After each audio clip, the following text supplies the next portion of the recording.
करके लेके आए। पृथ्वीराज चौहान अपने दरबार के अंदर बैठा हुआ, तुम कौन है रे, किसको लेके आए? सब ये गोरी है, भाग रहा था, हम पकड़ लाए इसको। नहीं ले वो मितिन का लेके माफी मांग लेगा तो छोड़ देंगे तेरे को। उसने कहा तुम चप्पल ले लू मैं तो मुंह के अंदर। सर मेरे लायक कोई सेवा हो तो बता दो। सेवा की तार पृथ्वीराज की एनिवर्सरी आई तो बुक और भेजा सर। तराइन का दूसरा युद्ध युद्ध नहीं विश्वासघात था। तराइन का दूसरा खंडन है कि उसका कोई अब लेना देना नहीं बचा है, कि जयचंद और गौरी के बीच में किसी भी प्रकार की मिली भगत थी, ऐसा कोई प्रूफ किसी के पास भी नहीं है, क्योंकि तक उस बात को सत्य नहीं माना जाए। चंद बरदाई वाली किताब के पक्ष में अभी तक अपने पास कोई भी प्रूफ नहीं। हो सकता है आने वाले टाइम में स्टोरियन प्रूफ ढूंढ ला, ऊपर तीर चला देगा, जहां पे आवाज आएगी एग्जैक्टली वहां पर निशाना लगा देगा और दूरी बताता है। 4 बांस जितना 24 गज, गज होता है 24 गज 8 अंगुली पर सुल्तान बैठा है, मत चुके चौहान। आज चौहान क्या तो हरियाणा साइड में कोई खोखर सैनिक था और उस खोखर सैनिक ने गोरी के छुरा मार के गोरी को मार दिया था। तो यदि आप पृथ्वीराज के शब्द भेदी बाण से गोरी को मरता हुआ दिखाएंगे कि इस युद्ध के अंदर मेवाड़ की तरफ से समर सिंह लड़ा था, बढ़ता उधर गजनी से, और अपने पंजाब में एक जगह पड़ती है बठिंडा। पंजाब में कौन सी जगह? उस टाइम बठिंडा को बोला करते थे तबर हिंद। तब बठिंडा का नाम क्या हुआ करता था? और उसने आगे तबर हिंद पे कब्जा कर लिया। किस पे कब्जा कर लिया? बठिंडा। पृथ्वीराज चौहान बैठा दिल्ली। पृथ्वीराज चौहान ने राजधानी कहां बना रखी? अजमेर था, अजमेर से वो कहां चला गया था? दिल्ली। अब वो जब उसने देखा कि यार पंजाब के अंदर आके कौन बैठ गया आजकल? गोरी।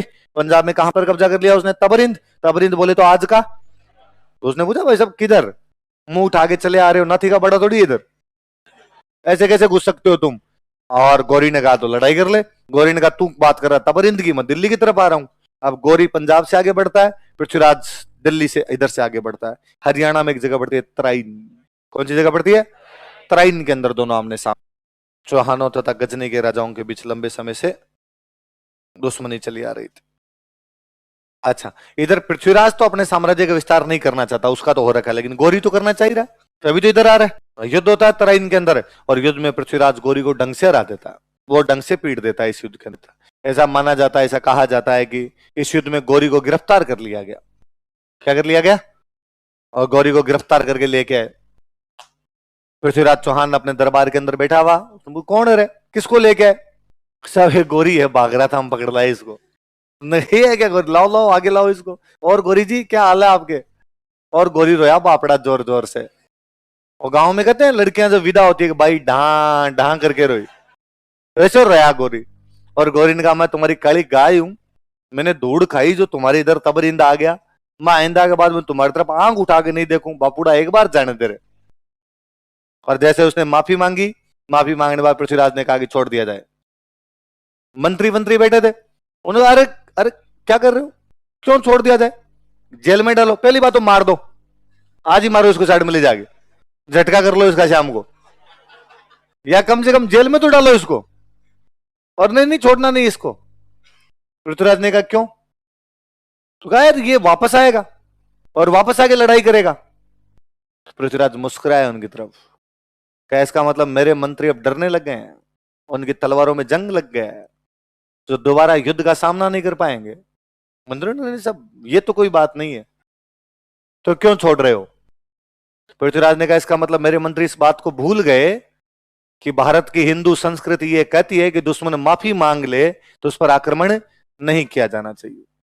भागते हुए दुश्मन की सेना पर किसी भी प्रकार का आक्रमण, जब हमारे पूर्वजों ने इन बातों का ध्यान रखा तो मैं अपने पूर्वजों पर लांछन लगाऊं? कि नाक रगड़ रहा है, मुंह में तिनका लेके माफी मांगने के लिए तैयार है। अपने सबसे बड़ी माफी होती थी, किसी को माफी मांगा तब कहते मुंह में तिनका ले, मुंह में तिनका लेके माफी मांग लेगा तो छोड़ देंगे तेरे को। उसने कहा तुम चप्पल ले लू मैं तो मुंह के अंदर, तुम कहोगे वैसे करूं, तुम छोड़ो तो सही मुझे एक बार। यार ये गिड़गिड़ा रहा है अपने सामने, और ऐसे आदमी को कैसे मारा जा सकता है? और छोड़ दिया जाए, और दोबारा आएगा, दोबारा लड़ेंगे, और हथियार लाएंगे, इस बार नए हथियारों से लड़ेंगे, नए तरीके से लड़ेंगे। और तुम्हें डर लगता है? मंत्री ने सब डर वाली तो कोई बात ही नहीं, तो ठीक है छोड़ दो इसको। राजा कह रहा तो छोड़ दिया जाए। गौरी को छोड़ा, गौरी यहां से भागा, तराइन के थोड़ा सा उधर जाके बैठ गया अपनी सेना लेके। मंत्रियों ने कहा कि हमने कहा था देखो साहब ये नहीं जाएगा, भारतीय संस्कृति उन पे लागू होती है जो भारतीय संस्कृति को मानते हैं। भारत में किसी आदमी को छोड़ दें तो पूरी जिंदगी एहसान मंद रहे कि साहब फलान जी ने जान बख्शी थी, ये तो मानता नहीं है, ये देख लो वापस बैठ गया। पृथ्वीराज ने कहा कोई नहीं, तो लड़ लेंगे, वापस लड़ लेंगे। पृथ्वीराज ने समाचार भिजवाया कि यार तूने कहा था वापस जाऊंगा मैं, मेरे गजनी, तू यहीं बैठा हुआ है। तो उसने वापस पृथ्वीराज के पास समाचार किया कि सर प्लीज एक बात मैं बतानी भूल गया था, उस दिन बोला ही नहीं जा रहा था आपके सामने मेरे से। ओरिजिनल बात यह है कि गजनी का राजा मैं नहीं हूं, मेरे बड़े भैया है। और मेरे बड़े भैया को पता चल गया कि मां आपसे त्राइन के युद्ध में हार गया, और जिस दिन भैया को पता चला उसी दिन से भैया अपनी छुरी तेज कर रहे हैं। जाते ही मेरे को जिबा करेंगे, जिबा हलाल करेंगे मेरे को। इसलिए मैं चाहता हूं कि थोड़े दिन तक यहां पंजाब में बैठा रहूं, इतने में भैया का गुस्सा थोड़ा ठंडा मीठा पड़ जाएगा और फिर मैं चला जाऊंगा। सर थोड़े दिन बैठने की परमिशन और दे दो। पृथ्वीराज ने कहा ठीक है बैठा रहा, बाद में चला जाएगा, तू तंग तो नहीं करे। उसने सब पक्का, क्यों तंग करूंगा मैं आपको। फिर भी पृथ्वीराज को इनको लगा क्या पता ये तंग करे, आगे बढ़ने का प्रयास करे। तो ये भी तराइन में जाके बैठ गए वहां पर। तराइन के थोड़ा सा उधर वो बैठा हुआ है, तराइन के थोड़े से इधर ये बैठे, वहां पर जाके आमने सामने बैठे हुए। और गोरी ने वाकई कोई तंग नहीं किया। साल भर गोरी चुपचाप उधर सामने बैठा रहा। उल्टा सुबह शाम कभी मॉर्निंग वॉक में मिल जाता, नमस्ते और नमस्ते सर, मेरे लायक कोई सेवा हो तो बता दो। श्रेयोंकिता और पृथ्वीराज की एनिवर्सरी आई तो बुक और भेजा सर, भाभी जी को भी मेरी तरफ से नमस्ते बोलना। पृथ्वीराज को लगाया ठीक आदमी है, ज्यादा यू परेशान करने वाला आदमी तो नहीं है। अब पृथ्वीराज ने अपनी सेना कम करनी शुरू की वहां से। पृथ्वीराज की गुजरात वालों से नहीं बने, एमपी वालों से नहीं बने, यूपी वालों से नहीं बने। डरता कि यार अपने कहीं पंजाब बैठे हैं, उधर वाले अंदर घुस जाएंगे, तो अपनी सेनाओं को उधर भेजना शुरू किया। एक सेनापति का तुम गुजरात संभाल, तो यूपी संभाल, तो एमपी संभाल। तो सर यहाँ यार अटैक तो हो नहीं रहा, बैठे तो रहना, मैं बैठा हूं। गौरी इसी दिन की ताक के अंदर था। मुसलमान राजाओं की एक बहुत अच्छी खासियत थी, वो किसी भी युद्ध से पहले दुश्मन की पूरी जासूसी करवा लिया करते। कितना पुदीना अगले के पास में। और अब गौरी को एक एक बात का पता था कि उसके कौन से सेनापति पृथ्वीराज के साथ है और कौन से सेनापति यहां से वापस चले गए। उसे यह भी पता था कि ये कब उठते हैं, कब जागते हैं, कब सोते हैं, क्या खाते हैं, क्या पीते हैं। उसके पास पूरी जासूसी थी। और एक दिन उसके पास पूरी पुख्ता न्यूज थी कि एक रात को पृथ्वीराज तथा उसके सैनिकों ने लेट नाइट पार्टी की। 3:30 दारू वारू पी के सोए। वो सुबह सुबह अचानक 5 बजे हमला करता, जब सेना सो रही थी। सोते हुए काट दिए थे। आधे उठ पाए, आधे उठ नहीं पाए, कोई घोड़े पे बैठ पाया, कोई घोड़े पे नहीं बैठ पाया। तराइन का दूसरा युद्ध युद्ध नहीं विश्वासघात था। तराइन का दूसरा युद्ध युद्ध नहीं विश्वासघात था। दूसरे युद्ध के अंदर गौरी जीत जाता है, इस बार नहीं था। कहां पड़ा, उस पन्ने को फाड़ देना आज, अब नहीं था। चलो और कोई सवाल। क्लियर की थी। हिस्ट्री में खूब सारे वर्जन होते हैं, आप किसी एक वर्जन को पढ़ के आए हो। अपने पढ़ना होता है मिली जुली चीजें। उस वर्जन का इतना खंडन है, इतना ज्यादा खंडन है कि उसका कोई अब लेना देना नहीं बचा है। कि जयचंद और गौरी के बीच में किसी भी प्रकार की मिली भगत थी, ऐसा कोई प्रूफ किसी के पास भी नहीं है। क्योंकि गौरी ने त्राइन के युद्ध के ठीक बाद जयचंद को युद्ध में मारा है। यदि गौरी और पृथ्वीराज गौरी और जयचंद के बीच में किसी भी प्रकार का अलायंस होता, तो क्या गौरी जयचंद के खिलाफ हमला करता, जबकि जयचंद गौरी के खिलाफ युद्ध में लड़ता हुआ मरा है। पहले बड़ी बात क्लियर। चलो तो दूसरा, ऐसा कहा जाता है कि पृथ्वीराज यहां से निकलता है, हरियाणा में एक जगह और पड़ती है सिरसा, नाम सुना है? सिरसा के पास में कोई छोटा सा गांव उड़ा था, सरस्वती, क्या नाम था। यहां पे इसको पकड़ा गया पृथ्वीराज को और पकड़ के मार दिया गया। और सुनना देखो, फिर 2 वर्जन है। एक राइटर हुआ हसन निजामी, मोहम्मद गौरी की साइड का एक राइटर था। उस राइटर का नाम क्या था, क्या नाम है राइटर का। हसन निजामी ने एक बुक लिखी थी ताजुल मासिर। क्या बुक लिखी, नाम बोलो देखे। ताज उल, किसकी बुक है ताजुल मासिर, क्या नाम बुक है हसन निजामी की। और हसन निजामी ताजुल मासिर के अंदर लिखता है कि हाँ हमने गौरी को पृथ्वीराज को पकड़ा। पकड़ने के बाद में पृथ्वीराज ने सरेंडर कर दिया। सरेंडर कर दिया तो हमने उसको पकड़ के अजमेर लेकर अजमेर में राजा बना दिया। हमने कहा कि अजमेर का राजा तू, दिल्ली हमारे पास, और उसे हमने कहां का राजा बना दिया, अजमेर। लेकिन राजा बनने के थोड़े दिन बाद वो फिर हमारे खिलाफ बगावत कर देता है। इस बार हमने उसको पकड़ा और पकड़ के मार दिया। और हसन निजामी कहता तो है कि हमने उसको मारा है, लेकिन वो कहता है कि पहले हमने पकड़ा, तब उसने क्या कर दिया, सरेंडर, तब हमने उसको कहां का राजा बनाया, अजमेर। फिर दोबारा उसने हमारे से लड़ाई की, इस बार हमने पकड़ा और पकड़ के हमने उसको मार दिया। इसका मतलब हसन निजामी ये कहता है कि पृथ्वीराज ने कुछ दिनों तक गौरी के अधीन शासन किया है। किसके अधीन शासन किया है? आप कोई पूछेगा भाई कौन से राइटर के अनुसार पृथ्वीराज गौरी के अधीन शासन कर... ये तो तुर्कों साइड का वर्जन है, तुर्कों वाला वर्जन हमें इस किताब से पता चलता है। इधर अपनी साइड का एक वर्जन देता है चंदबरदाई। कौन देता है? चंदबरदाई की पुस्तक कौन सी अपन पढ़ चुके हैं, कौन सी बुक है? और चंदबरदाई उसके अंदर ये लिखता है कि भाई मैं पृथ्वीराज चौहान के दरबार में हूं और पृथ्वीराज चौहान को यहां से पकड़ा और पकड़ के ले गए गजनी। पकड़ कहां ले गए? और गजनी में ले जाके पृथ्वीराज चौहान की दोनों आंखें निकाल दी और आंखें निकाल के अंधा करके उसको जेल में पटक दिया। मुझे मेरे दोस्त की याद आई, मैं मेरे दोस्त के पीछे पीछे चला गया गजनी, और मैंने गौरी को कहा यार मैं मेरे दोस्त से मिलना चाहता हूं, और गौरी ने मुझे जेल भेजा उससे मिलने के लिए। और जेल जाके मैंने देखा यार पृथ्वीराज की दोनों आंखें निकाल दी और पृथ्वीराज तो वहां पे अंधा होकर जेल के अंदर पड़ा हुआ उनकी। मैं गौरी के पास यार, मैंने गौरी को कहा गौरी यार तू हमारे पास आया था, तब देख तूने माफी मांगी तो हमने तेरे को छोड़ दिया था, अब तू भले ही मत छोड़िए, माफी नहीं मांग रहा तो पर आंखें कैसे निकाल सकता है?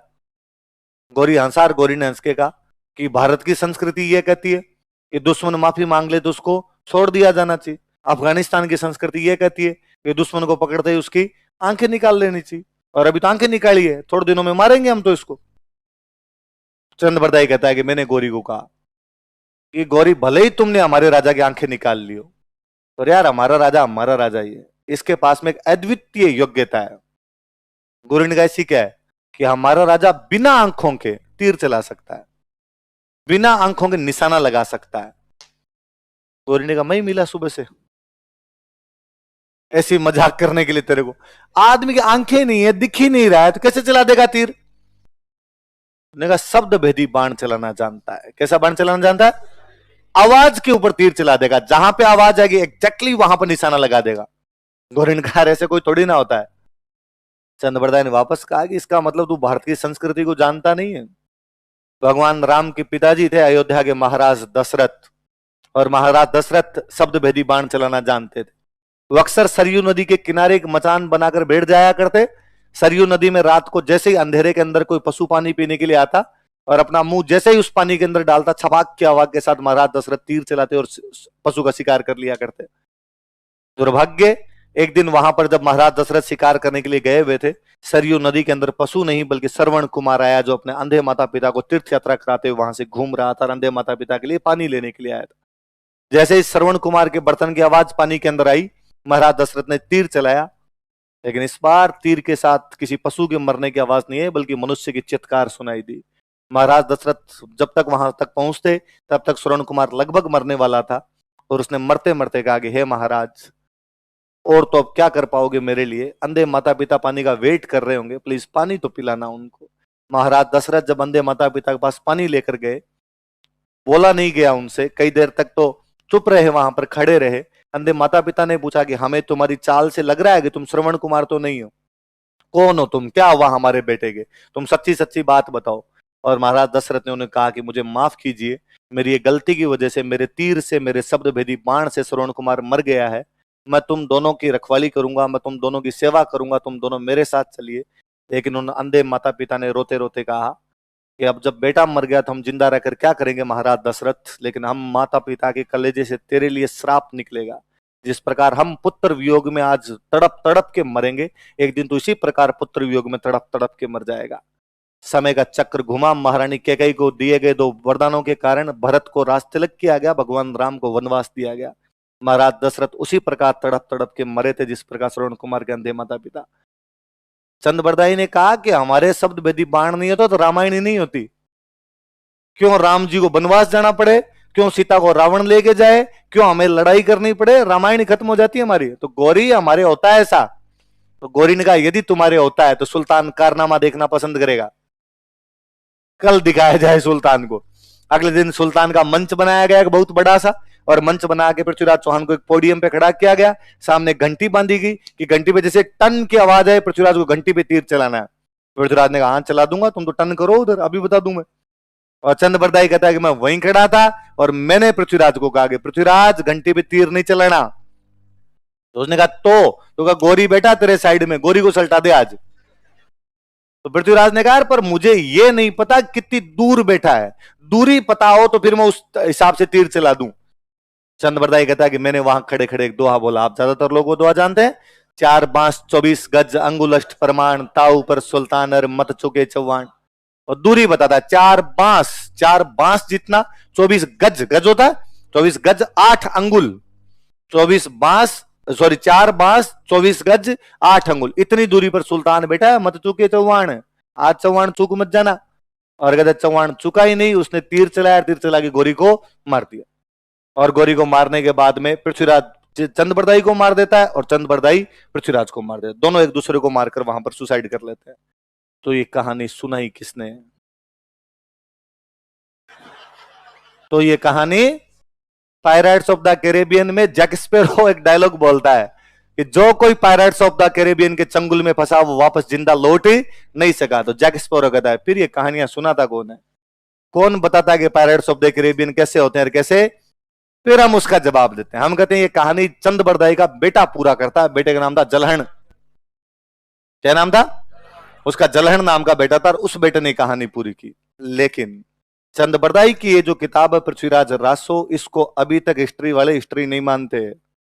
चंद्रबरदाई की एक भी बात सच्ची नहीं है।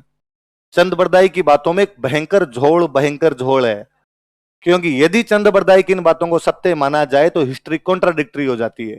क्योंकि हिस्ट्री में हम आगे पढ़ते हैं कि 1206 में मोहम्मद गोरी ने भारत पर दोबारा आक्रमण किया था, और जब उसने दोबारा आक्रमण किया तो हरियाणा साइड में कोई खोखर सैनिक था, और उस खोखर सैनिक ने गोरी के छुरा मार के गोरी को मार दिया था। तो यदि आप पृथ्वीराज के शब्द भेदी बाण से गोरी को मरता हुआ दिखाएंगे तो 1206 में उस हमले को प्रूव कैसे कर पाएंगे, और खोखर सैनिक की गोरी की हत्या को कैसे बता पाएंगे आप? फिर और लफड़ा। यह घटना है 1192 की। घटना कब की है? तराइन का दूसरा युद्ध कब हो रहा है? 1192। इस घटना के 500 साल बाद, कितने साल बाद? 1676 ईस्वी में। कब की बात है? मेवाड़ में एक महाराणा वे राज सिंह। मेवाड़ के महाराणा कौन वे? और वो राजसमंद झील बना रहे थे। कौन सी झील बना रहे? जब राजसमंद झील बनाई जा रही थी तब उसके पास में उन्होंने इतिहास लिखवाया, पूरा मेवाड़ का इतिहास लिखवाया, जो हम आगे पढ़ेंगे। राज प्रशस्ति क्या कहलाती है? जब राज प्रशस्ति लिखवाई जा रही थी तब महाराणा राज सिंह ने अपने कई दूत राजस्थान में अलग अलग जगह भेजे, और अलग अलग जगह उन दूतों को कहा कि जाओ और राजस्थान की हिस्ट्री लेके आओ, ताकि मेवाड़ की हिस्ट्री का पता चल सके कि मेवाड़ में जो बुक है वो तो मेवाड़ वाला वर्जन बताती है, बाकियों ने अपने बारे में क्या क्या लिखवा रखा वो तो पता चले, ताकि अपने सही हिस्ट्री यहां पर लिखवा सके। महाराणा राज सिंह जी का जब एक दूत अजमेर आया, अजमेर में उसको एक बंदा मिला, और उस बंदे ने कहा कि मैं चंद्रबरदाई का वंशज हूं। कौन चंद्रबरदाई? का वो जो 500 साल पहले पृथ्वीराज चौहान के दरबार में रहते थे। अच्छा। और उन्होंने एक किताब लिखी थी पृथ्वीराज रासो, जो मेरे पास पड़ी है, और उसने वो पृथ्वीराज रासो ला के दी। ये तमाम कहानियां पृथ्वीराज रासो की 1700 में पता चली, 500 साल बाद घटना के। अभी तक ये नहीं पता कि उस चंद्रबरदाई ने ये किताब लिखी थी कि नहीं लिखी थी। उसकी जो भाषा है वो 1200 ईस्वी के आसपास की कतई भाषा नहीं, वो भाषा बहुत बाद की है। चंद्रबरदाई ने इतनी बातों का गाड़मेल कर दिया जिसकी हद नहीं। चंद्रबरदाई कहता है कि इस युद्ध के अंदर मेवाड़ की तरफ से समर सिंह लड़ा था। कौन लड़ा था? जबकि समर सिंह इस युद्ध के 150 साल बाद तो पैदा हुआ था, 100 साल, लगभग 100 साल बाद पैदा होता। तो समर सिंह इस युद्ध के अंदर कैसे लड़ सकता है? उस युद्ध में लड़ने वाला ही दूसरा था। चंद्रबरदाई यह कहता है कि पृथ्वीराज चौहान का ननिहाल दिल्ली था। ननिहाल कहां पे था? जबकि हम जानते हैं कि कर्पूरी देवी चेदी के राजा अचलराज कलचुरी की बेटी थी। इसलिए पृथ्वीराज रासो में एक भी बात सच्ची नहीं है। संयोगिता वाली कहानी भी पृथ्वीराज रासो ही बताता है, इसके अलावा किसी ने इस कहानी को बताया? तो अभी तक डाउट है कि पृथ्वीराज रासो की बातें किसने लिखी, कब लिखी, इस बारे में हम कुछ भी जानते। तो फिर बात सच्ची क्या है? हम कहते हैं हसन निजामी वाली बात भी गलत है, ये वाली बात भी गलत है। बीच में भी न्यूट्रल इतिहासकार जो है ओझाजीन दशरथ शर्मा ये बाद में कहते हैं कि यहां से पकड़ के गजनी लेके गए, गजनी ले जाके आंखें निकाल के जेल के अंदर बंद किया और मार दिया। और मुस्लिम राजाओं में बहुत कॉमन सी बात हुआ करती थी, दुश्मन को पकड़ देते और पकड़ के मार दिया करते थे। बस सिंपल सी इतनी बात हुई है। न तो उसने कोई अधीनता स्वीकार की थी और ना ही किसी शब्द भेदी बाण द्वारा उसने गोरी को मारा था। ये कुछ कहानियां हैं, ऐसी कहानियां बाद में समय के साथ धीरे धीरे क्या हो जाती है, प्रचलित। फिर सबसे बड़ी बात, हिस्ट्री कहती है कि कोई भी घटना जब तक आप उसके पक्ष में प्रूफ नहीं दोगे तब तक उस बात को सत्य नहीं माना जाए। चंद वाली किताब के पक्ष में अभी तक अपने पास कोई भी प्रूफ नहीं। हो सकता है आने वाले टाइम में स्टोरियन प्रूफ ढूंढ लाए तो अपने उस बात को सत्य मान लेंगे, पर जब तक प्रूफ नहीं है तब तक चंद वाली बात को किसी को भी सत्य माना नहीं जाना। चंद ये कहता है कि उसने जयचंद को बुला लिया था, तो चंद की सारी बातें झूठी है, जबकि इसका और कोई उल्लेख नहीं करता कि जयचंद का ऐसा कोई भी हाथ था। क्योंकि इस घटना इस तराइन के दूसरे युद्ध के ठीक 2 साल बाद चंदावर के युद्ध में जयचंद गोरी के साथ तराइन से भी बड़ा युद्ध करता है, और चंदावर वाले युद्ध में तो जयचंद लगभग जीत गया था। तब गोरी की तरफ से आया हुआ एक तीर जयचंद के लगता है और जयचंद घायल होकर गिर जाता है और उसकी सेना भाग जाती है। तो पृथ्वीराज रासो में ज्यादातर बातें सच्ची मैंने इसलिए सुना दी कि मैं नहीं बताता शब्द भेदी बाण वाली बात, तो स्टूडेंट कहता है सर ओरिजिनल बात तो खा गए, असली बात तो बताई नहीं। आपने तो ये लिखो भाई पृथ्वीराज चौहान हार क्यों गया था, मेंस में ये पूछे जाएंगे। अच्छा, एक कारण तो ये था कि पृथ्वीराज के अपने आसपास के किसी भी राजा के साथ बनती नहीं थी, इसलिए आसपास के राजाओं ने उसका गोरी के खिलाफ साथ अकेला ही लड़ने के लिए, किसी भी राजा ने गोरी के खिलाफ उसकी सहायता नहीं की। एक मैं अभी बता रहा था आपको कि उसने अपनी सेना कम करनी शुरू कर दी थी। गुजरात, यूपी, एमपी इन बाउंड्री पर अपने अच्छे सेनापतियों को भेज, उसकी सेना गोरी के मुकाबले कम, उसके अधिकतर सेनापति अन्य युद्धों में क्या थे, व्यस्त थे। किसके सेनापति? फिर दूसरा तराइन का पहला युद्ध कब हुआ था? 1191। तराइन का दूसरा युद्ध कब हो रहा है? 1192। 1 साल का टाइम। गोरी को युद्ध की तैयारी का क्या मिल गया था? समय। यदि पृथ्वीराज हाथों हाथ ही उस टाइम हमला करता तो गोरी को संभलने का मौका, अब संभलने का मौका मिला। उसने अपनी आर्मी दोबारा तैयार कर ली, घायल सैनिकों का इलाज करवा लिया, हथियार और मंगवा लिया, आपकी जासूस, तो टाइम मिल गया उसको आराम से संभलने। फिर हमें एक बात ये भी माननी पड़ेगी कि गोरी एक बहुत अच्छा सेनापति है, और गोरी ने अपनी डिप्लोमेसी से हरा दिया यार। तो एक अच्छा सेनापति केवल वो नहीं होता जो युद्ध के मैदान में ही निर्णय ले, युद्ध के मैदान से बाहर जो निर्णय लिए जाते हैं, दिमाग से जो आप खेलते हो, वो भी एक बड़ी चीज है। वो दिमाग से खेल रहा था। जब वो ये कह रहा था कि वहां मेरे बड़े भैया और राजा है, मैं जाऊंगा तो मुझे मार देंगे, इसलिए थोड़े दिन यहां पर बैठने दो, उसने बैठने की परमिशन ले लिया आपसे। फिर आप चुपचाप बैठे थे, लेकिन वो आपके पल पल की न्यूज अपने पास में रख रहा था, तो आपको क्रेडिट देना पड़ेगा कि यार मेहनत तो कर ही रहा है वो, भले डिप्लोमेट। अलायंस नहीं बना पाया, गठबंधन नहीं था, अकेला पड़ गया, सेना भी क्या हो गई, कम, क्योंकि आज बाकी सेनापति अलग अलग युद्धों के अंदर क्या हो गया आपके, बिजी। फिर गोरी को टाइम मिल गया, और गोरी एक अच्छा सेनापति भी, उसने आपको किससे हरा दिया? अपनी कूटनीति। 2 पृथ्वीराज की तरफ से गलतियां हो रही है, साथ नहीं दे रहे, और सेना भी उसकी क्या बढ़ रही है, कम। 2 गोरी की तरफ से अच्छी बातें हो रही है कि गोरी को क्या मिल रहा है, टाइम, और गोरी अपनी कूटनीति भी दिखा रहा है आपको। 2 चीजें हमेशा लिखनी है, बाहर के किसी भी राजा की जीत बतानी हो, भारत के किसी भी राजा की हार बतानी हो, 2 बातें हमेशा लिखनी है। अपने यहाँ के राजा लड़ाइयों में हाथियों का प्रयोग ज्यादा करते, किसका प्रयोग ज्यादा करते? जबकि बाहर के लोग हमेशा घोड़े ज्यादा रखते थे। क्या ज्यादा रखते? ये अपने भारत में परंपरा थी। ऐसा माना जाता कि पहले भारत के अंदर घोड़े ज्यादा नहीं थे, घोड़े नहीं थे तो अपने यहाँ पे लड़ाइयां कैसी होती थी? हाथियों की। और फिर वो परंपरा ही बन गई कि राजा महाराजाओं की लड़ाइयां हमेशा किस पे होती? हाथी। जबकि हाथी और घोड़े इनके मुकाबले की कोई भी लड़ाई होगी तो घोड़ा जीतेगा। हाथी के साथ में 2 समस्या है, एक तो हाथी बहुत भारी भरकम जानवर होता है, इसलिए धीरे धीरे चलेगा। घोड़ा बहुत तेज गति से मूव करके आता है, तो हाथी जाके आगे वहां जाके किसी को मार के आएगा, इतने में घोड़े वाला आगे 3 सल्टा जाएगा। एक तो सबसे बड़ी दिक्कत ये होती है। फिर हाथी के साथ दिक्कत होती है, हाथी लंबा चौड़ा जानवर होता है, इसलिए हाथी के यदि कोई तीर वीर लग गया कहीं पे आगे तो हाथी पागल हो जाता है। तो हाथियों को पागल होने से बचाने के लिए युद्ध में ले जाने से पहले दारू पिला के लेके जाते हैं, इसलिए हाथियों को बोलते हैं मदमस्त हाथी, कि हाथू शराब पी के जाया करता था। पर कई बार ऐसा होता कि कोई तीर जोर का आके लगा और दारू उतर गई, भाई उतर जाए ना दारू तो हाथी भागता है इधर उधर, और भागता तो अपनी सेना को कुचल देता है। तराइन के दूसरे युद्ध में सबसे बड़ा कारण तो हाथियों का भागना था। सुबह सुबह अचानक हमला हुआ, तैयारी नहीं थे कोई, हाथियों की भी पी भी नहीं थी, हाथियों ने कुचल दिया था इन सैनिकों को नीचे। और बड़ी दिक्कत होती है कि हाथी पर बैठा हुआ राजा दूर से दिख जाता है, जो भी बड़े बड़े सेनापति होते हैं हाथियों पे बैठ बैठ के लड़ते हैं। इसलिए तुर्कों को यह चीज समझ में आ गई थी कि जो ऊपर बैठे बैठे ऊंचे ऊंचे लड़ रहे हैं सारे के सारे इनके मुख्य मुख्य सेनापति है, इसलिए सारे तीर सेनापतियों पे चलाए जाए। और अपने आप एक दिक्कत थी कि सेनापति घायल हो जाता है, मर जाता, तो सेना पीछे लौट जाया करती। तो हाथियों वाली लड़ाई बहुत खतरनाक हुआ करती है इस मामले के अंदर, कि घोड़ों के मुकाबले में हाथी कभी भी जीती। और अपना वो ट्रेडिशन था कि अपने घोड़ों पे कम लड़ते, किस पे लड़ते। इस लड़ाई ने तराइन के दूसरे युद्ध में हाथियों ने अपना कमाल दिखा दिया था। हाथी भागे बेचारे सुबह सुबह इधर उधर, जो सैनिक सो रहे थे उनके ऊपर ही चढ़ चुढ़ा गए थे। एक और बहुत गंभीर सी समस्या होती थी, अपने यहाँ पे हथियार बहुत भारी भारी हुआ करते, भारी हथियारों के साथ में लड़ा करते। जबकि जब तुर्कों के साथ में लड़ाइयां हुई तो तुर्क तलवारें लेके आते बहुत हल्की हल्की।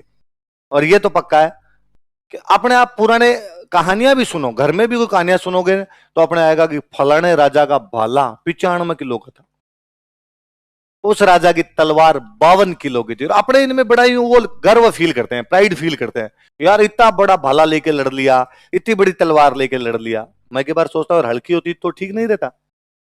95 किलो का एक भाला था, उसकी जगह यदि आपके पास में 23-23 किलो के 4 भाले होते ठीक रहता है। आराम से उठाते, आराम से मारते। हाँ मान लिया पहले वाले डाकी हुआ करते थे, 95 वाला भी उठा लेते, पर 95 वाला उठा के चलाओगे तब तक यार 23 वाले दो चला दो, ठीक रहेगा आपके पास में। तलवार 52 किलो वाली तलवार घूमेगी नहीं यार, कोई लचक वचक पड़ जाए और हो जाए। तुर्कों के पास में हल्की हल्की 13-13 किलो वाली तलवार थी, इतने में तो घुसेड़ जाता कोई, अपने वाला उठाता उससे पहले तो गाल जाया करता था वो कि लो मैं बता देता हूँ यार तुम्हें क्या किया जा सकता है। तो हमारे हथियार हमेशा भारी थे, उनके हथियार कैसे हुआ। दो बातें पृथ्वीराज की तरफ से खराब हुई, कौन कौन सी बातें। साथ नहीं दिया, सेना भी क्या हो गई थी कम। दो बातें गौरी के लिए ठीक हुई कि गौरी को युद्ध की तैयारी का टाइम मिल गया, अपनी डिप्लोमेसी से हरा गया। दो बातें स्ट्रेटजी कैसी दी सीधी, उनके पास घोड़े थे, इनके पास हाथी थे, उनके पास में हल्के हथियार थे, इनके पास में पहले पड़ी। कोई 50 शब्दों में पूछे त्राइन युद्ध में पृथ्वीराज चौहान क्यों हार गया, गौरी क्यों जीत गया, बता सकते हो।